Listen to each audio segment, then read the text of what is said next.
நினைவில் நிற்கும் திருமணப்பட்டு Vivaha the Chennai Silks. 2K kids 80s 90s பேசுனீங்கல்ல, கிட்ஸில் அந்த கிட்ஸ்லாம் எதுவும் கிடையாது. ஒரே கிட் தான். குழந்தைங்கள சின்ன வயசில் பல கோர்சஸில் சேர்க்கிறது, பல தனித்திறன்களில் சேர்க்கிறதுக்கு எல்லாத்துக்குமே காரணம் அவங்களோட ஸ்கில்லில் ஏதோ ஒன்று அவங்க கண்டுபிடிச்சிருவாங்கன்ற நம்பிக்கையில் தான் சேர்க்கிறோமே தவிர பல கோர்சஸில் சேர்க்கிறதே பெருமை இல்லை. ஒரு பேரண்ட் என்று சொன்னதை உங்கள்கிட்ட இங்கே சொல்லணும். அவன் எழுதுனது அத்தனைக்கும் மார்க் போட்டால் 136 போடணும் சார்.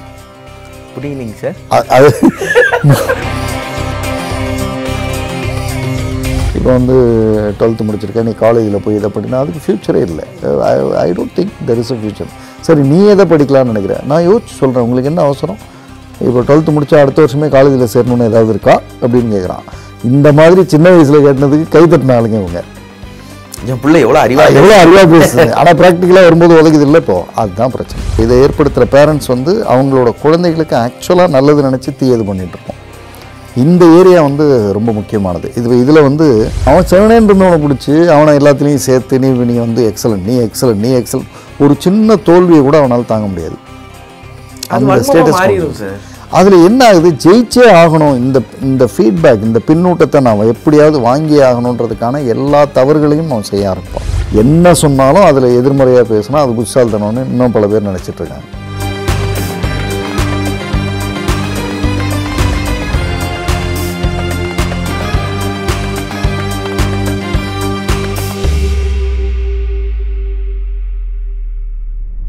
நக்கீர நேயர்களுக்கு வணக்கம். நான் விஜய் ஹரிஹரசுதன். மனங்கள் வஸ் மனிதர்கள் சிக்கல் டு கதைகளில் ஜெய்சன் சார் அவங்க எடுத்த பல கவுன்சிலிங் பற்றி பேசிகிட்டு இருக்காங்க. இன்றைக்கும் அதே மாதிரி ஒரு கவுன்சிலிங் பற்றி தான் பேச போகிறோம்.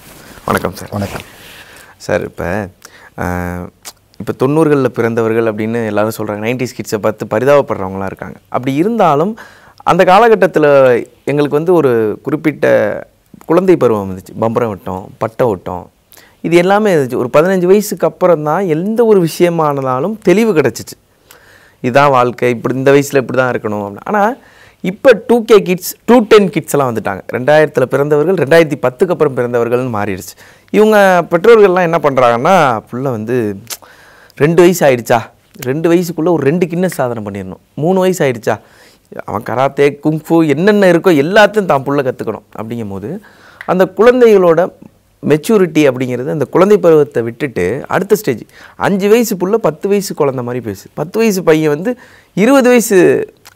இந்த அனுபவம் இவ்வளோ சீக்கிரம் கிடைக்கிறதுனால எங்கே அந்த குழந்தை பருவத்தை இவங்க மிஸ் பண்ணிட்டாங்களோ அப்படிங்கிற மாதிரிலாம் நான் பார்க்குற நிறைய பேர்கிட்ட அதை நான் உணர்கிறேன். இதை வந்து பெருமையாக நினைக்கிற பெற்றோருக்கு இருக்காங்க. ஆனால் இதுவே பிரச்சனையா அப்படின்னு சொல்லிட்டு யாராச்சும் உங்கள்கிட்ட வந்திருக்காங்களா சார்? 12 வயசு பையன் வந்து நமக்கு மேலே பேசலாம் சார், ரொம்ப பெருமையாக இல்லை பிரச்சனை. ரொம்ப கண்ணாமுன்னான்னு எதை சொன்னாலும் நம்ம ஏதாவது ஒன்று சொன்னால் அமெரிக்காவில் இதுக்கு என்ன பேர் தெரியுமா அப்படின்னு ஆரம்பிக்கிறான் சார் அப்படின்னு வருத்தமாக வந்து உட்காந்தாங்க. இது எங்கேருந்து ஆரம்பிச்சது அப்படின்னு கேட்கும்போது தான் இப்போ நீங்கள் சொன்னதெல்லாம் வந்தது. அந்த ஒரு 3 வயசு 4 வயசுன்னு போதே என் பையன் வந்து அப்படி, என் பையன் வந்து மற்றவங்களோட இப்படி, மற்றவங்களோட அப்படி அப்படின்னு பேசுகிற அந்த பக்கம் இன்டெலெக்சுவல் குழந்தை சார். என் குழந்தை அவன் வந்து அதாவது முதல்ல நம்ம கொஞ்சம் நீங்கள் அந்த 2K கிட்ஸு 80s 90s பேசுனீங்கல்ல, கிட்ஸில் அந்த கிட்ஸ்லாம் எதுவும் கிடையாது. ஒரே கிட்டு தான். ஒரு கிட்டு வந்து அதுவாக எக்ஸ்ப்ளோர் பண்ணி செல்ஃப் எக்ஸ்ப்ளோர் பண்ணி அதனுடைய வாழ்வை பார்த்துக்கும். சர்வைவல் வந்து அதுக்கு இன்பில்ட் உள்ளே இருக்கும். அதுக்குன்னு நேரம் வரும்பொழுது அதை எக்ஸ்ப்ளோர் பண்ணி பார்த்துரும். நீச்சல் தெரியாமல் இருக்கும். ஏதோ ஒரு காலகட்டத்தில் அது எவனோ தள்ளி விட்டுருப்பான், விழுந்து அவனுக்கு வந்து தண்ணியை குடித்து வெளியில் வந்து அந்த பையனை திட்டிட்டு அதுக்கப்புறமா யோசிச்சு இல்லை நம்ம நீச்சல் கற்றுக்கணும் அப்படின்னு. அதுதான் சர்வைவலில் நேச்சுரலாக நடந்துடும் அது. ஆனால் நம்ம என்ன செய்கிறோம், எங்கே தவறு பண்ணுறோன்றது தான் நான் இவங்கள்ட்ட பேசினது. இவங்களுக்கு அந்த பையனை கூப்பிட்டு கவுன்சிலிங் செஞ்சு அந்த பையனை சரி பண்ணுறது, இவங்களுக்கு சொன்ன விஷயங்கள், இதனுடைய சாராம்சத்தை நான் இங்கே பேசினா புரியும்னு நினைக்கிறேன். ஒரு சின்ன குழந்தை, அந்த குழந்தைய வந்து நாம் வந்து இப்போது மேடையில் போய் பேச வைக்கிறோம். அது வந்து ரொம்ப மெச்சூர்டாக பேசுது, எல்லோரும் கைத்தட்டுறோம். ஏன் கைத்தட்டுறோம்? முதல்ல இதே பேச்சை ஒரு மெச்சூர்ட் ஆள் பேசினா கைத்தட்ட மாட்டோம்.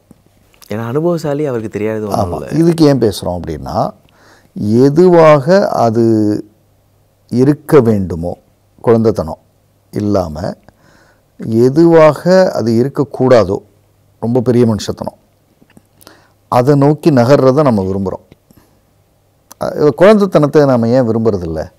ஏன்னா நமக்கு அதில் பிரச்சனை இருக்குது. என்ன பிரச்சனை இருக்குது? என்னென்னா ஏதாவது கேட்டுக்கிட்டே இருக்கும், புரிஞ்சிக்காது, அழுவோம், அம்மா வீட்டுக்கு போகலாமா, லேட்டாச்சுமான்னோம். இப்போது நம்ம என்ன குழந்தைய எதிர்பார்க்குறோம்? அம்மா நல்லா பேசுகிறார்ல, சூப்பராக பேசுகிறாருமா அப்படின்னு சொன்னால் அந்த பையனை நமக்கு ரொம்ப பிடிச்சிரும். நம்ம ஒரு மீட்டிங்க்கு போயிருக்கோம், நம்ம பார்க்கணுன்னு நினைக்கிறோம், பையன் வந்து குழந்தைமைத்தன்மையோடு அவன் என்ன சொல்கிறான், போகலாம் வீட்டுக்குன்றான். அதானே உண்மை, அதானே எதார்த்தம். ஆனால் நம்ம என்ன எதிர்பார்க்குறோம் அந்த குழந்தைகிட்டன்னா, புரிஞ்சிக்கவே மாட்டேங்கிறான். அவன் ஒரு நல்லா பேசினார், அப்புறம் இவன் போட்டு பாடாப்படுத்தினதில் கூப்பிட்டு வந்துட்டோன்றோம். அப்போ நமக்கு அந்த குழந்தைமைத்தன்மையில் இந்த பிரச்சனை இருக்குன்றது தெரிஞ்சு தான் அவனை கூட்டிகிட்டு போகிறோம் அந்த மீட்டிங்க்கு. அப்போ இடையில எப்போ வேணாலும் நம்ம வந்துடக்கூடுன்ற மனநிலை நமக்கு இருக்கிறது தான் கரெக்டு, இல்லைன்னா கூப்பிட்டு போகக்கூடாது. ஆனால் நம்ம என்ன செய்கிறோன்னா, கூட்டிகிட்டு போய் அவனை உட்கார வச்சு அவன் வந்து சூப்பராக பேசுகிறாருமா அப்படின்னு அவன் சொல்லணும்னு நினைக்கிறதுக்காக அவனை வந்து மெச்சூர்டாக ஆக்கிட்டோம்னா நமக்கு பல விஷயங்கள் வந்து எளிது. அப்படின்றதுனால இந்த குழந்தைங்களை வந்து அதனுடைய வயதை கடந்த மெச்சூரிட்டியை நோக்கி நகர்த்துறோம். பெற்றோர்கள் படங்கள்லேயும் வேற யார் படங்கள்லேயும் இது வந்து அழகாக காட்டப்படுது. முதல்ல வந்து பாக்யராஜ் படங்களில் அவர் டைரக்டர் பாக்யராஜ் அவரோட படங்களில் வந்து சின்ன குழந்தைங்க பெரிய மனுஷத்தனமாக பேசுவாங்க. அந்த என்ன படம், முந்தானை முடிச்சு அதிலெல்லாம் வந்து என்ன ஆண்டாளை தவக்கலைன்னு ஒரு கேரக்டர் வந்து அது அப்படியே மெதுவாக நீங்கள் மாடர்ன் வெர்ஷனுக்கு வந்து மணிரத்னம் படங்களில் பார்த்தீங்கன்னா சின்ன குழந்தைங்க வந்து பெரிய பெரிய இதாக அவங்க பேசுகிறது, அதை வந்து நம்ம ரசிப்போம், கைத்தட்டுவோம், எல்லாம் பண்ணுவோம். சரி, இதுக்கு பின்னாடி இருக்கிற பிரச்சனை என்ன? அதுதான் இந்த அம்மாவோட பிரச்சனை. இப்போ ரொம்ப மெச்சூர்டாக இருக்கிறாங்க, நல்லா புரிஞ்சுக்குவாங்க, நல்ல பையன் அப்படின்றது ஒரு கேட்டகரி. ஆனால் நிறைய கேட்டகரி என்ன ஆகிடுதுன்னா, தன்னை மெச்சூர்டுன்னு எல்லாரும் சொல்கிறாங்க அல்லது தனக்கு அறிவு அதிகம்னு எல்லாரும் சொல்கிறாங்கன்ற அந்த ஸ்டேட்டஸ்குள்ளே உள்ளே போயிடும். அந்த ஸ்டேட்டஸ்குள்ளே போனதுக்கப்புறம் அதுக்கு ஒரு ஈகோ டெவலப் ஆக ஆரம்பிக்கும்.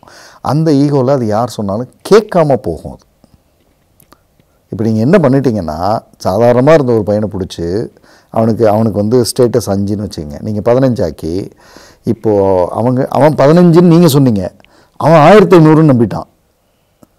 ஸோ இப்போ நீங்கள் வந்து அவன்கிட்ட 15க்கு 16க்கு பேசினாலே அவனுக்கு புரியல, ரொம்ப சைல்டிஷாக இருக்குது அப்படின்ற மாதிரி அவன் குழந்தையே குழந்தைத்தனமாக இருக்குன்னு பேசுகிற அளவுக்கு ஆயிடுச்சு. இல்லை, குழந்தை வந்து பெரியவங்களை பார்த்து சைல்டிஷாக இருக்கு. அதாவது கரெக்ட் நீங்கள் சொல்கிறது கரெக்ட்.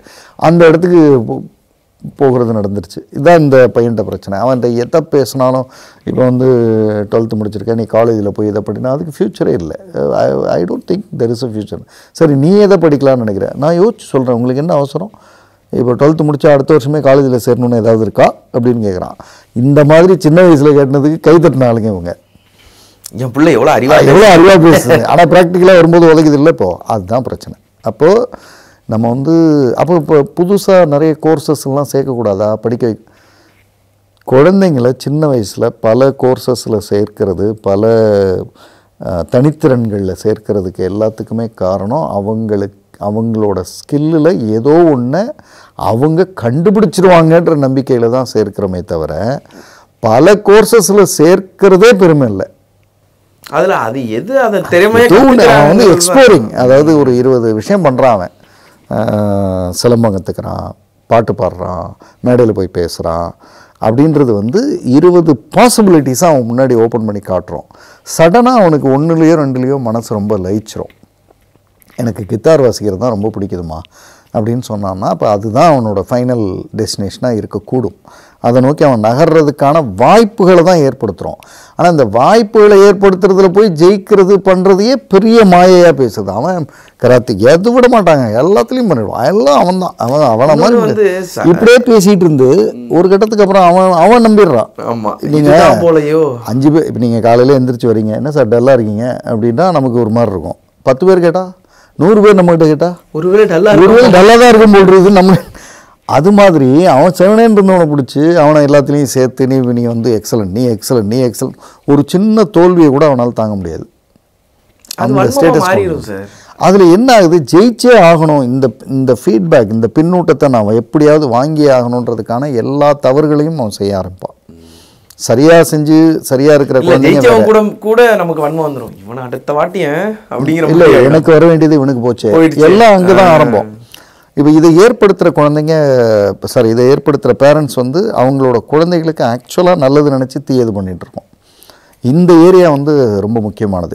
இதில் வந்து இந்த பேரண்ட்டுக்கு வந்து இந்த பையனை கூப்பிட்டு நான் பேசும்போது எந்த கோர்ஸ் எடுத்துக்கலான்னு, நான் எதுவும் சொல்ல வேண்டியது இல்லைன்னு சொன்னாங்க அப்படின்னு.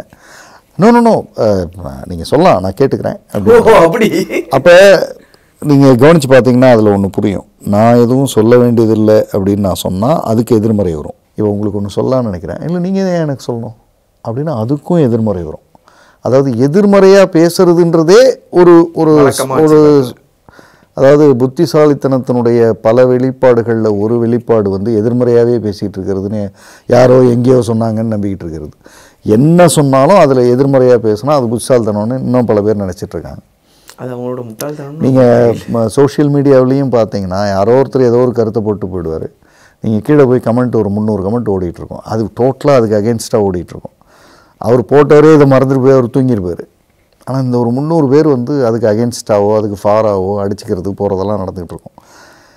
ஸோ ஒரு மனநிலை, இப்போ ஒரு குழந்தையோட மனநிலை வந்து என்னவாக இருக்கும்? ஒரு 17 வயசு பையனோட மனநிலை, நம்ம ரொம்ப ப்ராக்டிக்கலாக வரும். 17 வயசு பையனோட மனநிலை என்னவாக இருக்கும்?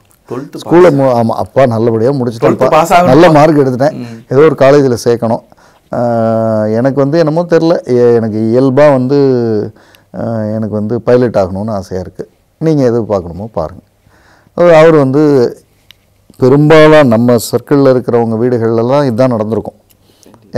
நீ என்ன படிக்கிற அப்படின்னு கேட்டால் எனக்கு இப்படி தோடுது அப்படின்னா அப்பா வந்து அல்லது அம்மா வந்து சொல்லுவாங்க அதுக்கெலாம் எதிர்காலம் இல்லை, இதுதான் நல்லது, இதை படி அப்படின்வாங்க. அது போய் படிக்கிறது.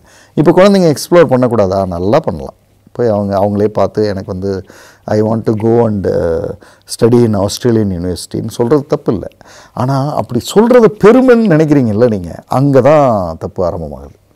ஏன்னா நீங்கள் என்ன பண்ணிட்டீங்கன்னா சாதாரணமாக இங்கே பேசுகிற குழந்தையெல்லாம் சரியில்லைன்ற மாதிரியும் உங்கள் குழந்தை ஏதோ என்னமோ ஒன்று வித்தியாசமாக பண்ணிகிட்டு இருக்குன்ற மாதிரியும் ஒரு ஹைப் க்ரியேட் பண்ணும் பொழுது அதனால் வந்து சாதாரண குழந்தைகளோட ஒத்து போகிறதுக்கு அது தயாராக இல்லை. மெதுவாக அது என்ன பண்ணுது, உங்களோடவே அது ஒத்து போகிறது இல்லை, தனியாக அது ஒரு உலகத்தில் இருக்கும். இப்போ இந்த பையன்ட்ட நான் வந்து ஒரு 1 இயர் பிரேக் எடுத்துகிட்டு படிக்கலான்னு நினைக்கிறீங்க போல இருக்குது அப்படின்னு. இல்லை அப்படிலாம் இல்லை, படிக்கணும்னு சொன்னாங்க, படிக்கணும்னு அவசியம் இல்லை, 1 இயர் கழித்து படிக்கலாமே என்னன்னு சொன்னேன். உங்களுக்கு புரியுது? அப்போது எதை பேசினாலும் அதுக்கு எதிர்மறையாக வந்துகிட்டே இருக்கும். அந்த தோரணை அப்படியே மாறவே இல்லை, அப்படியே வரும். ரைட். அப்போ நீங்கள் படிக்கிறப்ப இதை பற்றி பேசுவோம் அப்படின்றேன்னா படிக்கிறப்ப ஏன் பேசணும், இப்போவே பேசலாமே அப்படின்றார் அவர். உங்களுக்கு புரியுதா? நான் வேற ஒரு லைனில் இருந்து வரேன்.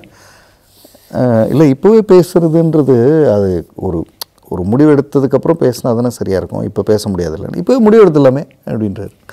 ஸோ இப்படி அந்த பேட்டர்னை அண்டர்ஸ்டாண்ட் செஞ்சு அதுபடியே கேட்டுக்கிட்டே வரும்போது கடைசியாக அவர் வந்து he is very much interested in philosophy.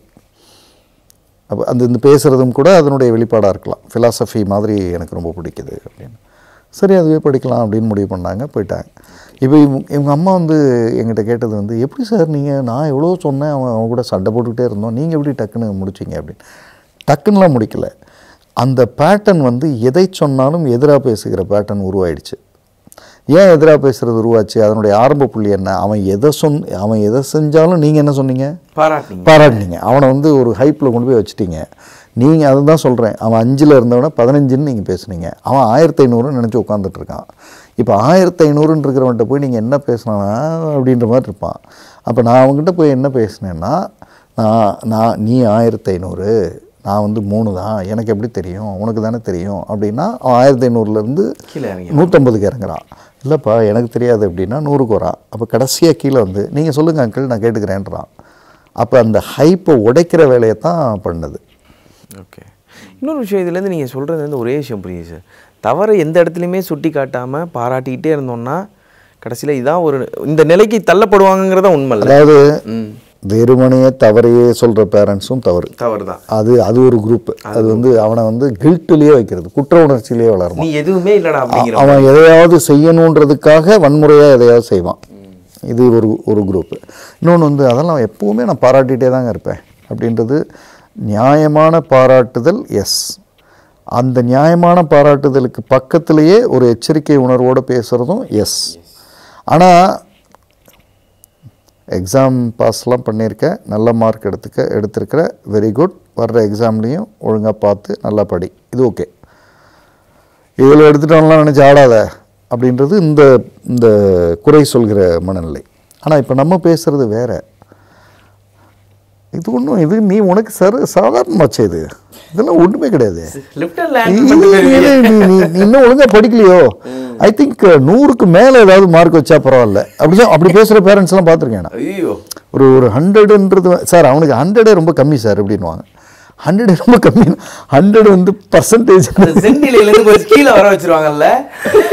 அவன் சார் ஒரு பேரண்ட் என்று சொன்னதை உங்கள்கிட்ட இங்கே சொல்லணும். அவன் எழுதுனது அத்தனைக்கும் மார்க் போட்டால் 136 போடணும் சார். புரியலைங்க சார். அது 100 தானே எழுதியிருக்கான். அவன் எழுதியிருக்கிற விதம், அவன் எழுதியிருக்கிற அழகெல்லாம் 100ன்னு நீங்கள் லிமிட் பண்ணதுனால தான் சார் 100 போட்டிருக்காங்க. அடிப்படையில் கொஞ்சம் அவர் நீங்கள் அவருக்கு அந்த பர்சனுக்கு மட்டும் கொடுத்தாங்கன்னா 20க்கு 20 போட மாட்டார், 20க்கு இதுக்கு 25 போடலாம் அப்படின்னு போடுவார்ல. அப்படி பார்த்தா 136 140 வரும் சார். நான் வந்து எனக்கு சிஸ்டம், இங்கே இருக்கிற சிஸ்டம் வேற எங்கேயா படிக்க வைக்கலான்னு பார்த்துட்டு அப்படின்னு அப்படியெல்லாம் போவாங்க. ஆக்சுவலாக பார்த்தீங்கன்னா அந்த பையன் வந்து ஓரளவு இப்போ நீங்கள் 90+ எடுக்கிற பையனா நல்ல பையனாக இருப்பான். நான் பாருங்கள் இப்போ பேசும்போதே நம்ம ஒரு லைனை வந்து அழகாக கொண்டு வரோம். என்னது 90+ எடுக்கிற பையன் நல்ல பையனாக இருப்பான். இப்போ இதை கேட்கும்போது நிறைய பேரண்ட்ஸ் 90+ எடுத்தால் நல்ல பையன். அது கிடையாது, அதெல்லாம் கிடையவே கிடையாது. நீங்கள் வந்து ஃபெயில் ஆனாலும் நீங்கள் பையன்தான், பாஸ் ஆனாலும் பையன்தான். என்ன கேட்டால் ஃபெயில் ஆகிறப்ப தான் பேரண்ட்ஸ் வேணும். கரெக்ட். பாஸ் ஆகிறப்போ வேண்டியதில்லை, அவன் பார்த்துக்குவான். பாஸ் ஆகிறப்ப நீங்கள் போய் எனக்கு ஒரே விஷயம் சொல்லணும், அவன் பாஸ் ஆகிறதுக்கு நம்ம போய் லேபிள் ஓட்டக்கூடாது. நான் தான் பண்ணேன். இந்த இடத்துல எங்கள் அப்பாவை சொல்லணும்னு நினைக்கிறேன். நான் வந்து கம்மியான மார்க் எடுத்துட்டுன்னு அழுதுகிட்டு இருந்தேன். ஆனால் எங்கள் அப்பா ஸ்வீட் வாங்கிட்டு வந்து கொடுத்தாரு. இதையாவது எடுத்து இல்லை, அதாவது நான் வந்து இதில் ஒரு ட்ராப் இருக்குது சார். இப்போ நம்ம பேசுகிறதுல நம்ம பேசுகிறது வந்து பார்க்குறவங்க தவறாக புரிஞ்சிடக்கூடாது. கண்டிப்பாக. அப்போ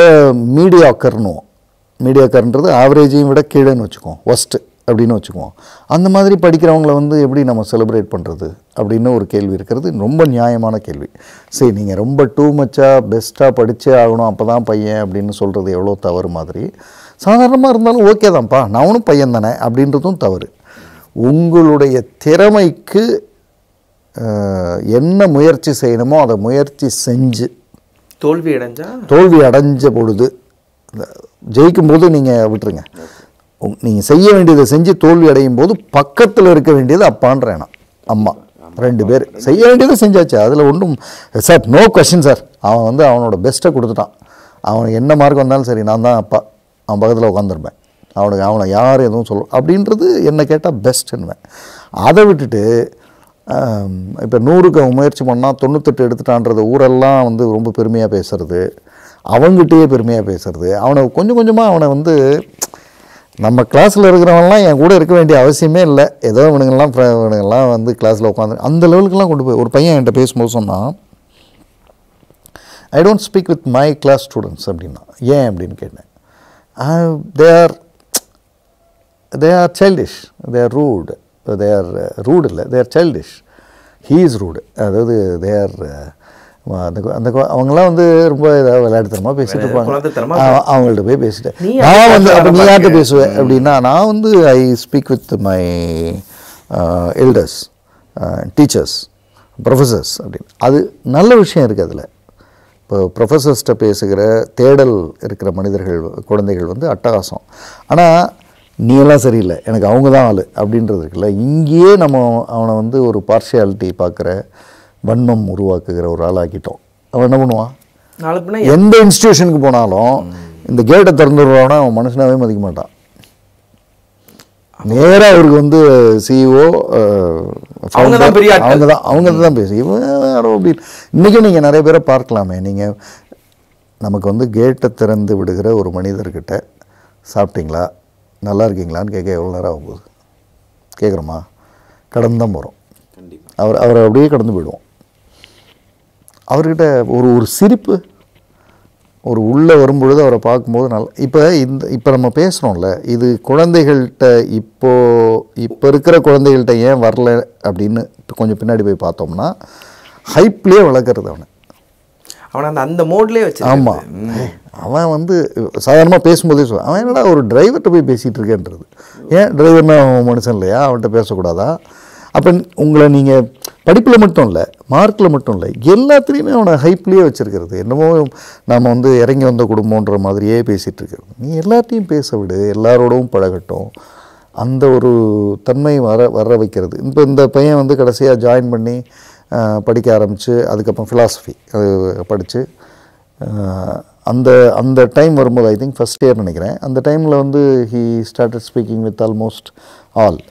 அப்போ வந்து ஃபிலாசபி வேறு உள்ள போகுது இல்லை, இப்போ விரும்பி படிக்கிற பாடம் இல்லை. அப்போ ஒரு தடவை பேசும்போது ரொம்ப கேஷுவலாக சொல்கிறாப்புல, எங்கள் அப்பா அம்மா வந்து வாட் ஐ எம் நாட் அதை வந்து நிறைய என்னை உருவாக்கிட்டாங்க சார்ன்றார்.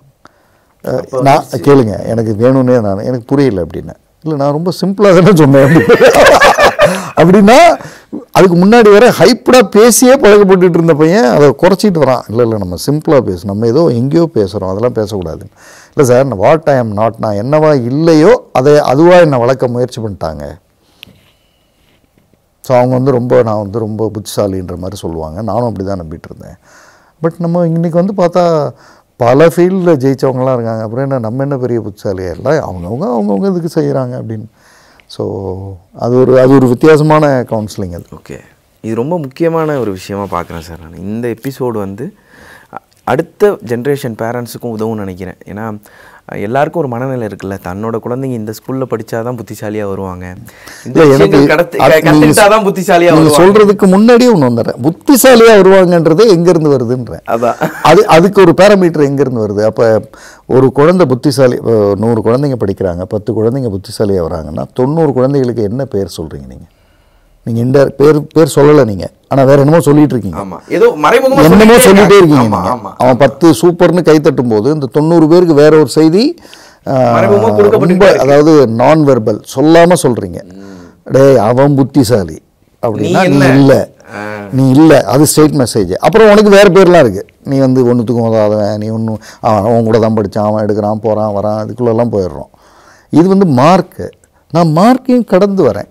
மார்க் வந்து நம்ம பல தடவை பேசிட்டோம், நல்ல புரிதல் வந்திருக்கும்னு நினைக்கிறேன் பேரண்ட்ஸ்கிட்ட, இப்போது தெரியல எனக்கு. ஆனால் மார்க்கையும் கடந்து ஒரு பிரச்சனை என்ன இருக்குன்னா, ஒரு 10 பசங்க இருக்கிற இடத்துல நீ அங்கே பிஹேவ் பண்ணுற விதம் இப்படி இருக்கணும். இப்போ நீ வந்து அவனை மன்னிச்சிட்றா அப்படின்னு சொல்கிறது வந்து மனிதத்துவமாக இருக்கிற ஒரு விஷயம். அவன் ஏதோ தப்பான்ட்டா மன்னிச்சிட்டு போடான்றது ஒரு அப்பா ஒரு பையன் யதார்த்தமாக அவனை நீ மன்னிச்சில்ல நீ நடந்திருக்கணும். என் பையன் இல்லை, நீ அப்படி இல்லை இருந்துரு அப்படின்னும் போது இவனுக்கு மன்னிக்கிறதுன்றது ரொம்ப பெரிய விஷயம் போல இருக்கு. நம்ம மன்னிச்சா ரொம்ப பெரிய இடத்துக்கு போயிடலாம், அப்படிலாம் அப்படி என்னென்னமோ போயிடுது. அவன் வந்து ரொம்ப யதார்த்தமாக போய் விட்றா அப்படின்ட்டு போகிறவனை போய் நம்ம வந்து என்னென்னமோ அதுக்கு டெக்னிக்கலாலாம் பேர் சொல்லி என்னமோ செஞ்சு இப்படிலாம். அந்த பையன் சொன்ன அந்த வார்த்தை தான் பேரண்ட்ஸ் மனசில் வச்சுக்கணும். What he is not, what she is not, அதை வளர்த்துறாதீங்க. What he is, what she is, அதுதான் வேணும். ஒரு அசரீரியாவும் ஒரு சமிக்கையாவும் இது இருக்குன்னு நினைக்கிறேன் பல பேரண்ட்ஸுக்கு. நன்றி சார். நன்றி. நக்கீரன் டிவிக்கு சப்ஸ்கிரைப் செய்யுங்கள். உங்கள் ஆதரவே எங்கள் பலம். ஆசிரியர்களுக்கு நண்பனாகவும் மாணவர்களுக்கு ஆசானாகவும் திகழும் தேர்வு வழிகாட்டி. ஒவ்வொரு பாடத்திற்கும் அனுபவமிக்க ஆசிரியர்களின் துல்லியமான தெளிவான விடைகள். CNC இருக்கு, தேர்வு பயம் எதற்கு? இது தீரன் பப்ளிஷிங் ஹவுஸ் விற்பனை வெளியீடு.